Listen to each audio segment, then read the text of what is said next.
नमस्कार दोस्तों। चलिए आज हम बात करते हैं चोरी की। चोरी भी अनेक प्रकार की होती है।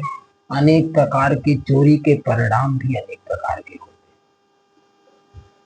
तो आज हम बात करते हैं, एक भक्त की बात करते हैं चोरी। एक बहुत बड़ा भक्त हुआ करते थे कृष्ण के। कृष्ण राधा राधे कृष्ण राधे कृष्ण जपते रहते थे। और उनकी एक शर्त थी, नौजवान हो गए थे, घर में सब उनके शादी के लिए बोला करते थे, भाई शादी कर लो शादी कर लो। और उनका बस यही रट था, कोई हमारे जैसा जो मिले, जो मेरी तरह हो, तब मैं शादी करूंगा, नहीं तो ये आजीवन कुंवारा रह जाऊंगा। तो कहे घर वाले और लोग कहने लगे कि ये कैसी शर्त है। कहे मेरी ये शर्त है, जैसे मैं कृष्ण को मांगती हूँ, ठाकुर जी को मानता हूँ, उसी तरह से उसकी भी भक्ति, अपार भक्ति हो, तभी हमारी जोड़ी बन सकती है। तो बात तो ठीक ही थी। भाई जैसा आदमी, दो एक तरह के आदमी हो तो अच्छा जीवन कटता है, तालमेल बैठता है और सुख शांति बनी रहती है। दो अलग अलग रास्ते चलने वाले जब साथ में हो जाएंगे तो कैसे हो सकता है कि उनकी शादी हो और सुखी जीवन कैसे काट सकते हैं।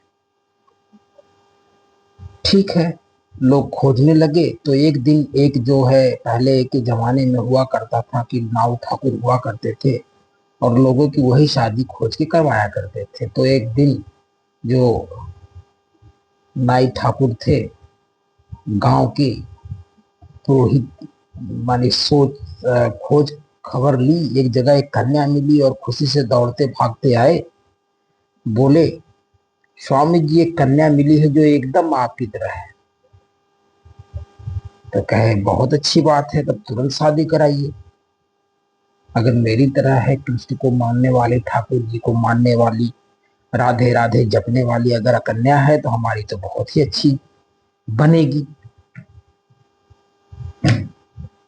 भाई सब होने लगा कार्यक्रम।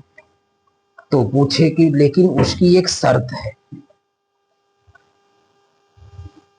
शर्त क्या है? उन्होंने पूछा भाई शर्त क्या है, शर्त बताइए। तो जो है शर्त ये है कन्या की कि जो हर रोज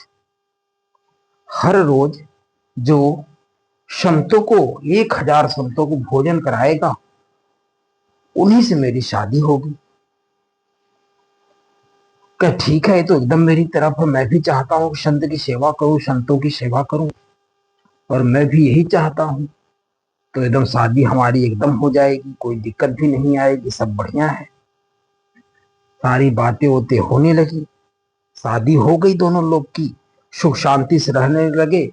और उनका जो शर्त था, उस शर्त के अनुसार वो रोज 1000 संतों का भोजन कराने लगे। काफी संपन्न थे घर से, लेकिन कितना भी संपन्न हो, अगर बैठ के धन इस तरह से खर्च हो तो कितने दिन चलेगा। कुछ दिन बीता, साल 2 साल बीते, कुछ दिन 2-4 साल गुजर गए, पता ही नहीं चला। और धीरे धीरे खजाना खाली हो गया। खजाना इतना खाली हो गया कि संतों को खाने की क्या, अपने खाने को नहीं बचा अब तो धन। बहुत ही अजीब विडंबना हो गई। क्या करें अब? भक्त सोचे कि यार चलो, धन तो बड़ा मुश्किल से उधार उधार लेके शहर से खिलाने लगे। लोग जाने कि चलो भाई संपन्न आदमी है, आज नहीं कल दे देंगे। वो भी 4-6 महीने, साल गुजर गए। अब क्या करें? लोग समझ गए कि इनके पास धन अब नहीं बचा है, अब ये तो दे ही नहीं पाएंगे। वो लोग भी धन देना बंद कर दिए, राशन देना बंद कर दिए। अब संतों को भोजन चल ही रहा है, गहना बिक गया, घर बिक गया, जमीन जायदाद बिक गए, खिलाते रहे। जो उनकी वाइफ थी, यानी बीवी, जो शादी करके आई, उसे कुछ बताते नहीं, बहुत चिंतित रहने लगे। अब क्या करे? रात को चोरी करते, दिन को संत को खिलाते, रात को चोरी करते, संत को खिलाते। अजीब से विडंबना हो गई इनके जीवन में कि चोरी अब करे क्या। चोरी धन की नहीं करते थे। जाए किसी के यहाँ से गेहूं, किसी के यहाँ से चावल, कहीं से चीनी, कहीं से घी, कहीं से गुड़, कहीं से दही, कहीं से कुछ चोरी करके लाए और दूसरे दिन व्यवस्था हो और जो संत खाते थे वो अपना खाते रहे।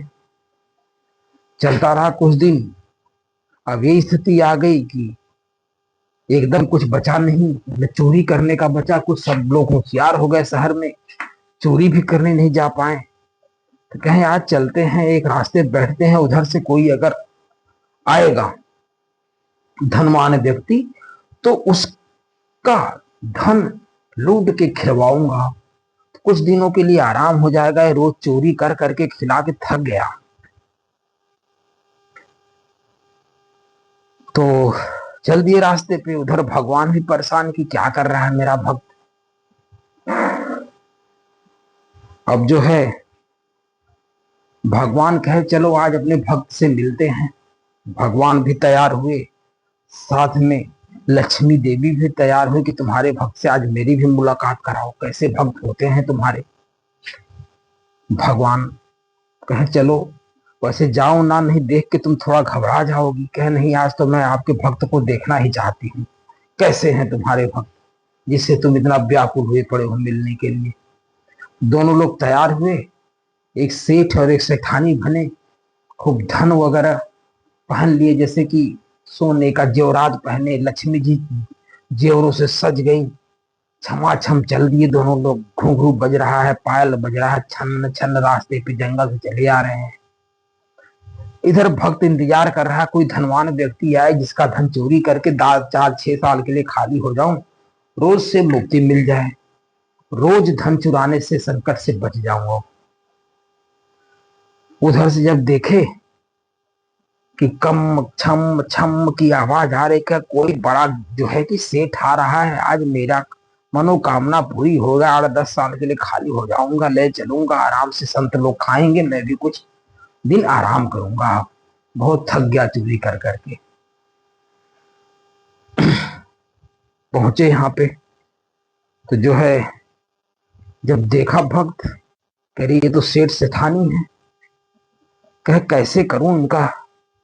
तो कहे कि भाई मैं थोड़ा सा इधर ही आ रहा था, जा रहा था थोड़ा दूसरे शहर, तुम रास्ता बता सकते हो क्या। तुरंत भक्त बोला, प्रभु का जो भक्त था, कहा हाँ बिल्कुल बता सकता हूं, लेकिन बताने का मैं पैसा लूंगा, आपको रास्ता बता दूंगा चल के। कहा चलो ठीक है, पैसे कुछ ले लो, कुछ धन उसे भी दिए। तो पहले वो कहा कि जाता हूं मैं अपने घर में थोड़ा खाने पीने की व्यवस्था करके, फिर वापस मैं आता हूं तो आपको फिर रास्ता बताऊंगा। प्रभु बोले ठीक है, जाओ तुम अपनी व्यवस्था करके आओ।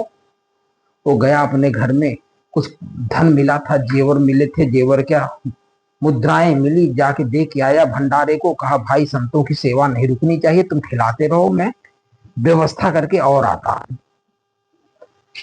पैसा मोहर दे के चल दिया वहां से।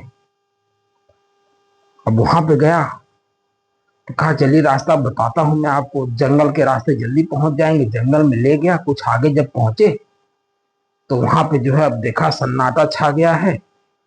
तो तुरंत अपना जो है जो भक्त था, पगड़ी सगड़ी बांधा था, वो पूरा बिछा दिया और लठ लेके लगा चिघाड़ में। ठाकुर जी प्रभु कहे ये क्या हो गया हमारे भक्त को, अपने रूप में आ गया ये तो। कहे क्या हो गया। कहे आप लोग, मैं वो डाकू हूं जो धन चुराता हूं, मैं वही हूं और मुझे आप लोग का धन चाहिए, और सारे धन निकाल के इस चादर पे रख दो, गमछे पे रख दो।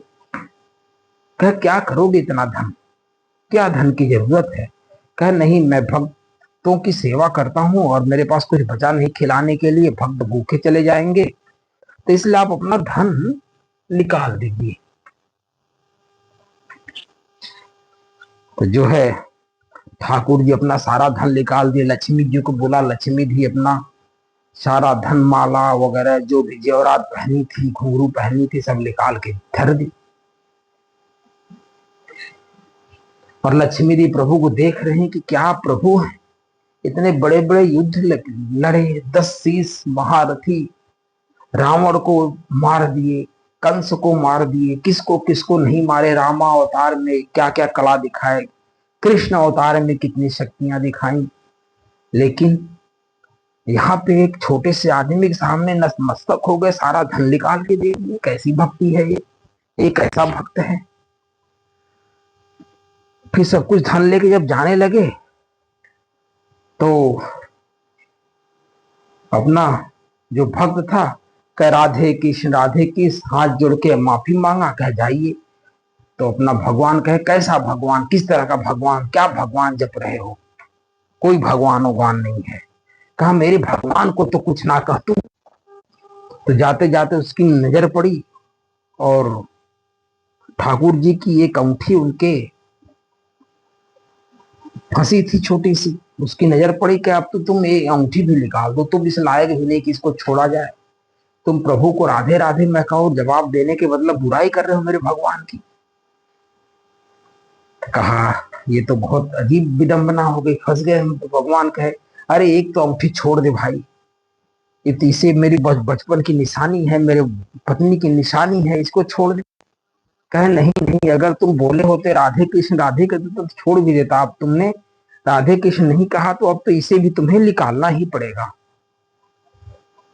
तो जब देखे कि नहीं ये मानेगा, अंगूठी निकाल के ही मानेगा, कहे तो निकली कि नहीं, प्रयास किए निकली नहीं। तो कहा अब अंगूठी नहीं, अब तुम अंगुली ही काट दो, अंगुली काट के दे दो, लेकिन अब चाहिए, तुम भक्त नहीं हो, भगवान की बुराई करते हो, तुम्हें इस लायक भी नहीं कि ये भी दिया जाए। क्या अजीब से विडंबना हो गई। तब भगवान अपने स्वरूप में आए, विशाल रूप दिखाए, चक्र गदाधारी विष्णु भगवान जब प्रकट हुए, भक्त हाथ जोड़ के गिर पड़ा कि प्रभु ये क्या कर दिए प्रभु, मैं अपने भगवान की भी लूट लिया, इतना पापी हो गया कि मुझे कुछ दिखाई नहीं दे रहा, आपने भगवान को ही लूट लिया।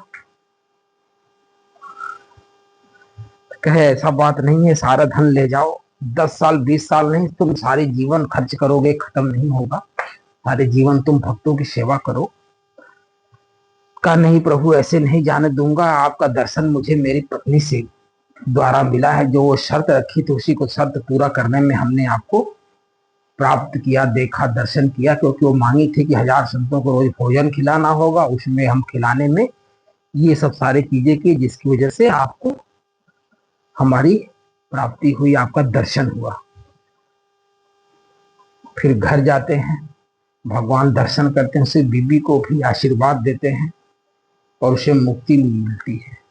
तो कुछ धर्म कार्य होते हैं जहां गलतियां भी करता है तो माफी मिल जाती है। किसी सब काम में आप जैसे होता है ना कि वहां वो चढ़ा दिए, वहां वो कर दिए, तो उस काम में कुछ पुण्य भी मिल जाते हैं लोगों को। तो थोड़ा सा इंसान को अपना कर्म भी अच्छा करते रहना चाहिए, जिसकी वजह से उसे पुण्य की प्राप्ति हो जाती है। तो इस कथा का ही सारांश होता है कि अच्छे कार्य के लिए थोड़ी सी गलतियां भी माफ करता है भगवान। धन्यवाद।